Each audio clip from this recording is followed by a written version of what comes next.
Good afternoon, entrepreneurial clinicians. This is Private Practice. It is Monday, the 4th of May. Ready for it? May the 4th be with you. I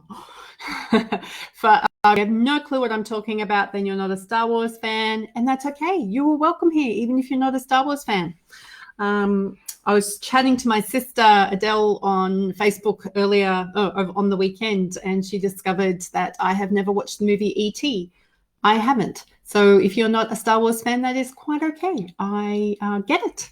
Not everybody's going to find that interesting. I'm actually intrigued that I've actually enjoyed them, because I really don't like that science fiction fantasy stuff. It's like, what? Anywho, I digress. It has been a interesting day. My brain is switching it off, quite literally. I have engaged more memory prompts today than I didn't even know that I had them. But I have fabulous word finding difficulties.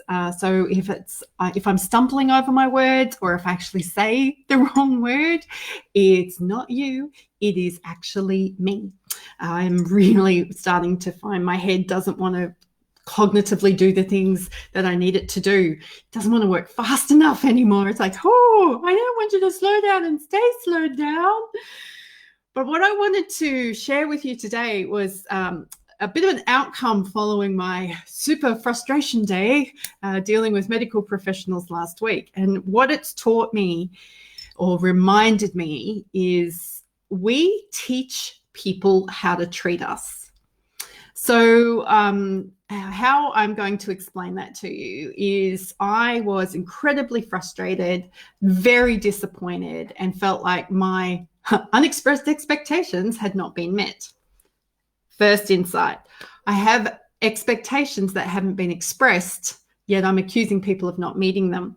So some self-reflection over the weekend, and my husband saying, Jo, how are we going to help you manage your stress levels while you're going through this, given that it's not going to be a quick fix? How are we going to help you do that? Because I was pretty distressed last week. And I think it was just the straw that broke the camel's back, if I'm really honest.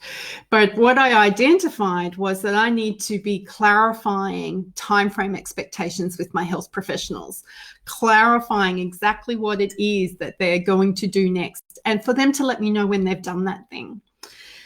That's what I teach clients to do with me. I will say to a client at the end of a session, this is what's going to happen next. And if you haven't heard from me, then I need you to do these things. I've learned to do that because it's empowering and it gives the client a sense of control and empowerment in the situation. And I'd lost that for myself. And it wasn't done for me because apparently not everybody thinks the way I do. So with my surgeon, she is working really hard to understand me, and she is doing the best she can, and she's a surgeon. So you know what? Dealing with live people who are living with chronic stuff is not her thing. But helping today, what helped today was that I sent off a form that she's processing for me so that I can get the test that I need to help me make decisions about whether or not chemotherapy will help, blah, blah, blah, blah, blah, blah. And I put in it really clear expectations. I'd read through the form, and the form said that once the tissue sample had been received, it would take 4 or 5 days before the results would be made known. So I expressed to her, from reading the form, what I understand is the results will be available next week. Therefore, I will be calling you next week. If this is not appropriate or that takes longer than that, could you please let me know? The next thing I said is, could you please let me know when the forms have been submitted so that I can manage my expectations around timeframes? And then the final one was, if you're not happy or if you're not comfortable with me receiving the results, I'm more than happy to organize and pay for a consultation with you so you can take me through the results. Now, I really appreciate that question because I do not like giving clients results of anything without me having the opportunity to talk to them and give them some context. So I received a very affirming email from her practice manager today going, we have faxed the forms off, it is in progress. It'll probably take 3 weeks for it to come through to us, and we will organise an appointment once we've got the results for you to come in. So my expectations have now been set.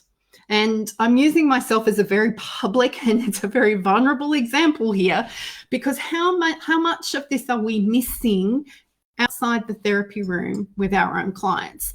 But more than that, how often are you annoyed when clients who are late, habitually late, or they don't pay on time, or they always want to negotiate on price, or they want to change their appointments all the time? Rescheduling appointments is so hard.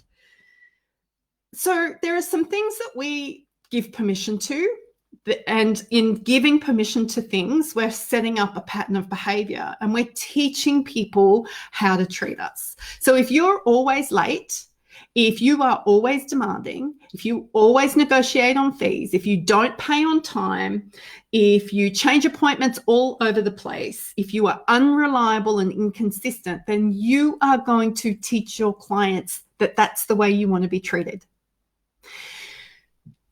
People know not to turn up late for me. I do not turn up late. If I am turning up late, you will know about it because you will have been called and text messaged and everything. Because to me, being late is the height of rudeness. It is incredibly disrespectful. So I have generations of my grandfather and my mother on my shoulder about now, but it's just a thing for me. If I can't even turn up on time for someone, how else am I going to let them down? Or if you can't turn up on time for me, what else are you not doing? How else are you not turning up for me? If you are the person who is always whinging, negotiating, wanting the best fee, now I'm not saying don't be unwise about money, and that's never what I say here. But if you are the person who is always going, well, so-and-so doesn't charge this much, and I don't want to pay this much for that, and I want to do it this way, expect that your clients will come to you wanting the same thing, because we teach people how to treat us.